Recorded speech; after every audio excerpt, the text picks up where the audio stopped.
Hi, Lawrence DeLuca again. Today is the final chapter, it's actually the last two chapters, of the Magic Treehouse story, Abe Lincoln at Last. So we'll pick up where we left off and hope to see if Jack and Annie finally get to meet Abraham Lincoln. This is chapter 11, Abe Lincoln at Last. Jack and Annie looked around in a daze. They were under the trees near the treehouse, standing in the same spot where they'd sipped the potion. The air was chilly but bright. A fresh breeze rustled the branches. "The magic ended," said Jack, stunned. "It ended before we could complete our mission."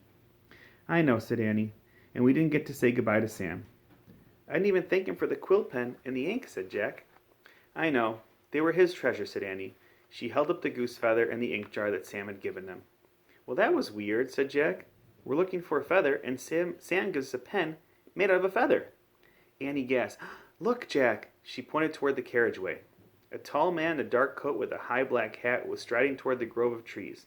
He turned his head as if he were searching for something. "At last!" said Jack. "Mr. President!" Annie called. She thrust the quill pen and ink bottle back into her pocket and ran toward Abraham Lincoln. "Wait!" said Jack, right after him. "What'll we say?" "We'll figure it out," said Annie. "Mr. President!"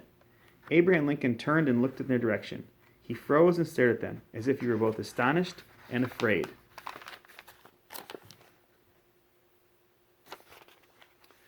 "What's wrong with him?" thought Jack, as they got closer to the president.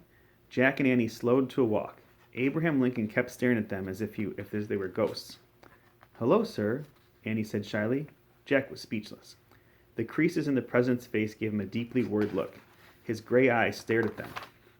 Without blinking, "So it's you," he said in a hushed voice. "Tad told me your names, but I could not believe it might really be you." "What do you mean?" Annie asked. "You don't know who I am," he said. "You're Abraham Lincoln," said Annie, "President of the United States."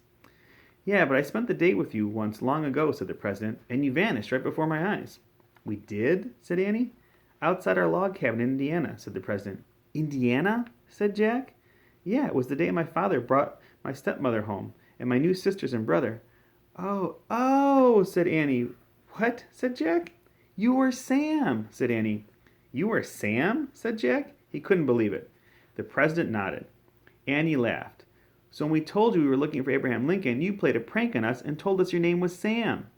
Abraham Lincoln smiled. "I haven't seen you since that day so long ago," he said, "and you haven't changed at all. I don't understand. Are you angels? Are you a dream?" Jack was too stunned to answer. It wasn't long ago. It was today, he thought, or maybe not. Time and magic were confusing things. "We're just regular kids, not angels," said Annie. "But maybe you should think of all this as a dream with a little magic thrown in." Abraham Lincoln nodded slowly. Then he smiled. "I remember you tried to do my chores," he said, "and you thought some wild creature was chasing you. And you told me that your interjections were 'oh wow' and 'oh man.'" "Right," said Jack, smiling. "You also said you loved learning and you loved to read," said the president. "And you loved to write stories." "And you said you loved to do that too," said Annie. "So you gave us these." She pulled the ink bottle and the quill pen out of her apron pocket. "These were yours once, remember?" Abraham Lincoln stared at the ink bottle and the feather pen. "Yes," he said, "I made them from blackberry roots and a goose feather." "Oh, man," whispered Jack. For the first time it finally dawned on him that Sam, who was really Abraham Lincoln, had given them a feather. The rhyme was starting to make perfect sense. "Why have you come back?" asked the president. Now Jack knew exactly what to say. "We have to give you a message of hope," he answered. He reached for the notebook in his pocket. "Jack's right," said Annie. "Just a second." She opened the ink bottle and dipped the goose feather pen into the ink. Then she handed the pen to Jack. "What should we say?" she whispered. "Well, the Civil War is going to have a good ending," Jack whispered. "All the country will come together." "With freedom for everyone," whispered Annie. "I'll write something about that," said Jack. He thought for a second, and using the goose feather pen, he scratched the message on a page in the notebook. "Never lose hope. This land will live peacefully as one nation one day with freedom for everyone." "You told us to use your quill pen and your blackberry ink to write something special," Jack said. He tore out the page and handed it to the President of the United States. "This is it." Abraham Lincoln read the words on the paper. When he looked at Jack and Annie, the crease in his face had softened. His eyes had grown bright.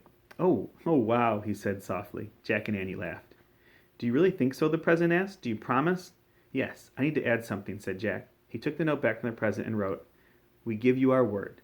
Jack and Annie." A shout came from the distance. "Pa! Pa!" It was Tad. He was running up the carriageway with Willie right behind him. "Mr. President, we have to leave now," said Jack. "Really?" said Abraham Lincoln. He looked sad for a moment. Then he looked at his boys running toward him. Yes, of course, I understand, he said. We'll never forget our times with you, Sam, said Annie. Nor will I forget, said Abraham Lincoln. The boys were getting closer. Here, sir, said Jack. He gave the notebook to the president. Then he and Annie started moving away. Goodbye, they called Abraham Lincoln. The president waved and put the note in his pocket.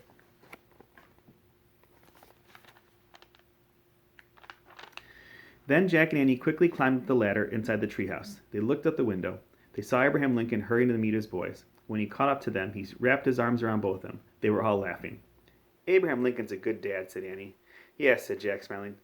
Well, we'd better go now, before Tad tries to take the treehouse away from us. Annie laughed. He'll be pretty surprised when he discovers it's disappeared. She picked up the Pennsylvania book and pointed to a picture of Frog Creek Woods. I wish we'd go home, she said. The wind began to blow. The treehouse started to spin. It spun faster and faster. Then everything was still. Absolutely still. Chapter 12. The Feather of Hope. A spring breeze was whispering through the trees. We're home, said Jack. They were back in Frog Creek, wearing their own clothes again. Jack looked in his backpack and pulled out the book on Abraham Lincoln. Annie reached into one of her jacket pockets. Good, they're still here, she said. She took out Abraham Lincoln's gift, the bottle of blackberry ink and the goose feather pen. Cool, said Jack. Before we go, I want to look in our book and see if there's a picture of Willie and Tad. She took the book from Jack and checked the index. Yes, she turned the page on Lincoln's children. Annie read for a moment. Then she whispered and said, Oh, no. She closed the book and put it down. She looked terribly sad. What's wrong? What did you read? Said Jack. I just read that Willie died of typhoid fever in 1862, said Annie. Oh, no, said Jack. That was the year after we met him. Poor Abraham Lincoln, said Annie. Poor Tad, said Jack. Yeah, he really needed Willie, said Annie. And then Tad will lose his dad just 4 years later, said Jack. President Lincoln will get assassinated. I know, said Annie softly. Jack didn't know what to say. He felt like the wind had been knocked out of him. All his annoyance of Tad disappeared. He wished he'd been kinder to him. It doesn't make sense, does it? Said Annie. I guess that's why hope is such an important thing, Jack said. What do you mean? Said Annie. We can't explain why sad things happen, Jack said. All we can do is hope they make sense someday. Like when? Said Annie. When will they make sense? I don't know when, said Jack. Maybe not even in a person's lifetime. Maybe in a world beyond this world, he sighed. Maybe we just have to accept that it's a mystery. Annie nodded, blinking back tears. Well, we brought back the feather of hope, she said, and we gave hope to Abraham Lincoln, said Jack. And he really did great things as a president, didn't he? Annie said. Yeah, and he was a great dad, too, said Jack. Jack placed the feather of hope in the corner of the treehouse next to the glacial buttercup and the emerald rose. There's one more thing to get to save Penny, said Anne. Tomorrow, said Jack. Definitely, said Annie. Today I just want to have my normal life, have breakfast with Mom and Dad, and go to school, said Jack. We're lucky we can go to school, said Annie. Yeah, said Jack, and we're lucky to have a nice house with heat and running water. And comfortable bed, said Annie. She started down the rope ladder. And lots of books, said Jack. He grabbed his backpack and climbed on after her. As Jack and Annie headed home between the trees, a breeze shook the wet branches. Sparkling raindrops filled the Frog Creek woods.